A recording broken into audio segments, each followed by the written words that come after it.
What's up, Lucid Crew? Welcome back to the channel. I'm Lucid Rob, and today I have a cold. Can't stop blowing my nose today. There's a box of Kleenex next to me, and it's not the fun kind of Kleenex, if you know what I mean. We're going to watch creepy, weird conspiracy videos that are from all over the internet that you guys send me. Also, if you're new here, subscribe to the channel, like, comment below, let me know what you want to see in the next video. So you're saying Antarctica wasn't always frozen?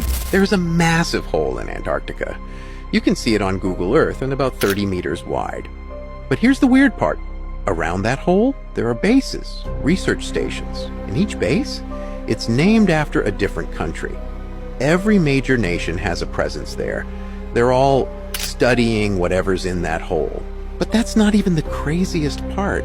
About, I'd say, 15 to 30 miles behind that hole, there's a gigantic pyramid. I'm talking massive. Way bigger than the ones in Egypt. You can see its complete apex. It's been featured on the History Channel, Ancient Aliens. It's not a secret. It's just there. Now, how did a pyramid get in Antarctica? No sand, no tools, just ice. Well, Antarctica wasn't always frozen. That continent, it shifted. The Earth's crust slipped, moved the landmass all the way to the South Pole during a pole shift. Rapid, violent. And here's the scientific proof. As the ice melts thanks to global warming, they're finding animals buried in the ice, perfectly preserved. And when they dissect them, undigested food, still in their stomachs. You know what that means? They froze instantly? Exactly. Flash frozen. Something catastrophic happened. Fast. And nobody's talking about it. I'm fine. This is fine. This is completely fine. I can see and hear and breathe just fine. This is great. There's a hole in Antarctica. Dear Liza, dear Liza. There's a song that I sang in kindergarten, I remember. There's a hole in the bucket. Dear Liza, dear Liza. So yeah, I might be a little loopy on cold medicine, so this could be a weird one. I mean, there are megaliths around the world, including in the United States, huge stone structures. And nobody, including any structural engineer in the United States, has no idea how they were built in the pre-industrial age. Like, there's literally not even a good guess as to how this was built. And of course, I don't know the answer either, but I mean, that's such an amazing thing. When were the pyramids built? Nobody knows. How are they built? Nobody knows. I can't get that out of my head. I'm not pushing a conspiracy theory. I'm just noting what we don't know. Yeah. I don't know why, everyone else is like, shut up. Shut up. What? No, I'm glad you said that. And there's a lot of other structures that are popping up more nowadays in archaeology. And there's even guys that do surface LiDAR, and they're seeing things in fields and such. It shows the exact topography of the ground. Exactly. Without vegetation and suggests what's underneath it. Yeah, so if you start seeing geometric shapes and stuff, might be something. It might be man-made. Or at least made. When I say Alexander the Great was potentially Nephilim, it starts off with his mother, Olympias. She was married to King Philip II of Macedonia. She believed that he was half God because her story to Alexander was that he was not the son of Philip II, but was the son of Zeus Ammon. And so that's how Alexander the Great was conceived. And so Alexander the Great believed he was half God, half deity. But the stories of it so wise in the battlefield, conquering everything. He went out throughout the entire world and collected all this hidden knowledge and brought it back, created Alexandria, and that's where the library was formed. But even the ancient Jews and Muslims have this story of Alexander fighting the Nephilim and containing them, and because he wanted to be the one to defeat all of them in Babylon. And then all of a sudden he struck an ill and then just dies. But where the crazy theory part comes into place, this conspiracy part, is they said that his body laid exactly the same and didn't decompose for over 6 days. And so they built him this elaborate golden casket, and they were going to bring him back to Macedonia. And on their way there, he got hijacked and went to Alexandria. Ever since then, no one knows where his tomb is. I love ancient history, particularly things relating to ancient Rome. I love Spartacus' story. I love ancient Roman philosophy, and I've never heard anything about that. That's incredibly interesting to me. I know a lot of those rulers, a lot of those emperors, kings, whatnot, thought that they were half God. They thought they were not just a regular mortal and stuff, and that's basically where they gained their confidence to keep doing what they were doing. They kind of built that image that they were more than just a man for their followers, and obviously help their followers justify following them and doing what they wanted and putting their trust in them to actually get things done. But I've never heard that before. Now I'm going to look more into that, and that's another rabbit hole for me. There's one more for the books. And you're not thinking right now. You're following orders. You're not thinking for yourself. You're not in touch with your soul.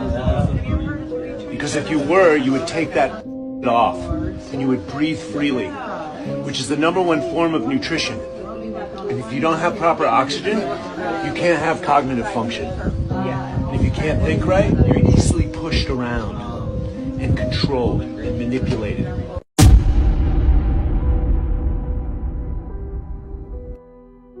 Now the beast which I saw was like a leopard, his feet were like the feet of a bear, and his mouth like the mouth of a lion.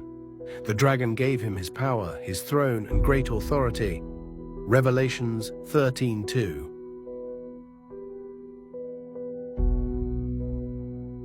Yet I am the Lord thy God from the land of Egypt, and thou shalt know no God but me.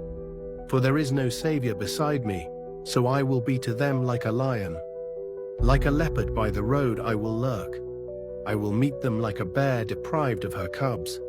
I will tear open their ribcage, and there I will devour them like a lion.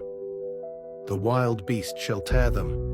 Hosea 13:4-8.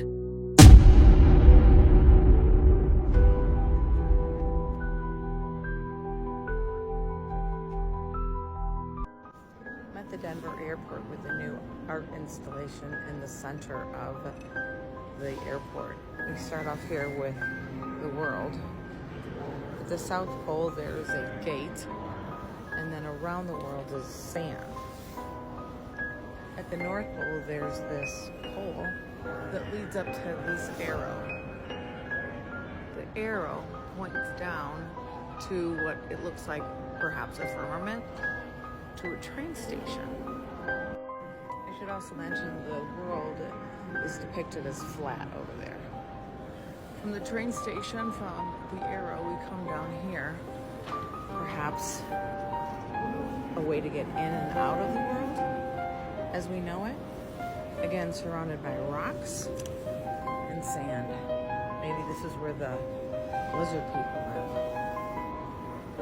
It's weird. What if I told you the firmament is what stops them going back to the moon? Think about it. Despite how far tech has come since 1969, not a single structure has been built up there. We've got 4K cameras in our pockets, AI writing college papers, billionaires launching rockets, but no one's set up a basic moon cabin, not even one building. Why?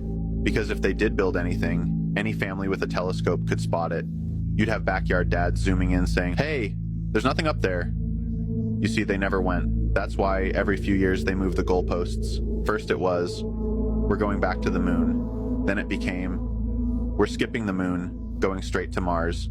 Now it's, let's build a space hotel in low Earth orbit instead. It's always just out of reach. Always theatrical, cinematic, tons of SFX, production, dramatic commentary, perfect lighting, but not once something we can see on the moon from down here. Not one part of the moon we can zoom in on to show we actually left an impact. Why? Because of the firmament. Ancient cultures talked about it, a barrier, a dome, call it whatever you want, but maybe it's not metaphor, maybe it's literal. Maybe it's been up there the whole time hiding in plain sight. And every space mission, just a performance to keep the illusion going, landing every rocket conveniently in the Bermuda Triangle. The rockets could just arc and land somewhere else. Floating astronauts could just be harnesses, water tanks, zero-G planes. The Mars footage could just be somewhere on Earth with a red filter slapped on top. It's not that they can't go back to the moon. It's that they never did. Even if there was no firmament, you couldn't walk on the moon anyway. And if the firmament is real, then we're not leaving Earth until Judgment Day. I'm pretty sure that was an actual thing where like a NASA VFX artist said like, yeah, we put a red filter over the photos. I forget what he said his reason was, or like justified the reasoning, maybe to make, I think it's something like make it more realistic to what it actually looks like up there. Maybe because like it looks different through the pictures, and I don't know, it is red up there. I don't know. It's pretty sus. It's pretty dumb. I know I'm not talking as much in this video, but if you can look at my eyeballs, not doing too hot right now. So I'm talking when I'm taking a break from blowing my nose and sneezing. People kind of think this idea of the dark continent beyond the ice wall is just a bad joke, right? But look, like I said, don't take my word for it. Take John Hemington's. Again, he's the one who streamed it on the dark web in 2020. Guy worked for a research and development company, private entity, right, knee-deep in aerial engineering. Okay, the designs they made for these jets were, I mean, just unbelievable. Look, obviously nobody at the company realized this guy had some lifelong vendetta to get over the ice wall, right? I mean, who in their right mind would think that? But September 2nd, 2020, he takes one of the company jets, brings a Starlink, bunch of streaming equipment, and he heads straight down off the coast of Florida toward Antarctica. And by the time he'd started the stream, hundreds of people just watched as he literally flew over what appeared to be a massive ice barrier. He keeps going and eventually stops on this undocumented landmass to get a night's rest. But the next day is where things took a pretty dark turn. As he's on his second day of flight, right? Sun goes down earlier than expected. He's thinking, well, that's strange. Sun only rose a few hours ago. Why the hell's it going down, right? And so he tries to wait for it to come back up to get a clear landing, but buddy, it never does. This is when he discovers the Dark Lands. This is when he discovers Panthea. I think I learned exactly how the fall of man occurred in the Garden of Eden. Adam and Eve were in the Garden of Eden, and Adam said one day, wow, Eve, here we are at one with nature, at one with God. We'll never age, we'll never die. And all our dreams come true the instant that we have them. And Eve said, yeah, it's just not enough, is it?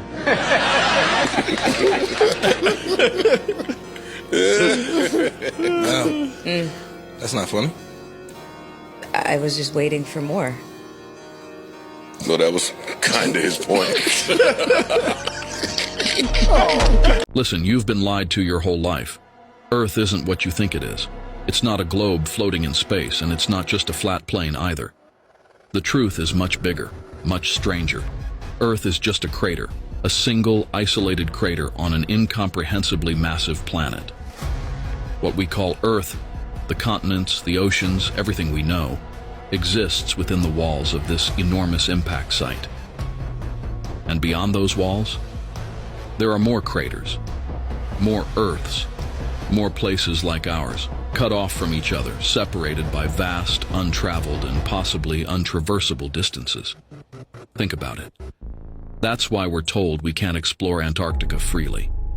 It's why every space mission feeds us the same curated images, the same rehearsed stories. Because space isn't what we think it is. What we see when we look up, the stars, the planets, the so-called infinite universe, could just be an artificial projection, a manufactured sky keeping us complacent, keeping us from asking what's really outside this crater. And that's the real question, isn't it? What's beyond? Why are we trapped here? Who or what built this system? And why is no one allowed to leave? In exactly 8 days, Earth's magnetic field will experience an untraceable momentary inversion. Not a full reversal, just a glitch.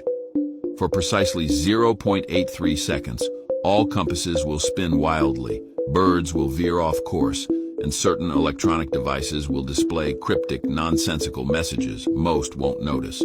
But highly sensitive individuals, psychics, animals, and those with near-death experiences will report the same eerie sensation, as if something passed through them.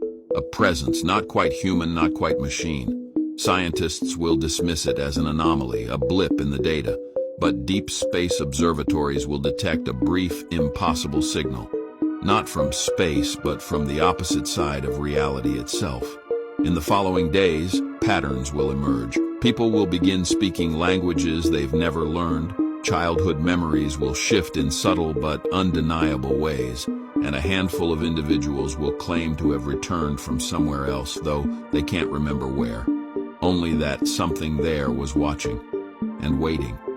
So now you know, in 6 days from now, because that video was posted 2 days ago, if I hop on here and I'm speaking Chinese, that's new. That's a new development, because I don't speak any other languages besides Ebonics, fam. I think that's all I got in me today, guys. I'm going to go lay down. Hope you liked the video. Like, subscribe to the channel. Comment below. Let me know what you want to see in the next one. And now we'll see you guys then. Peace.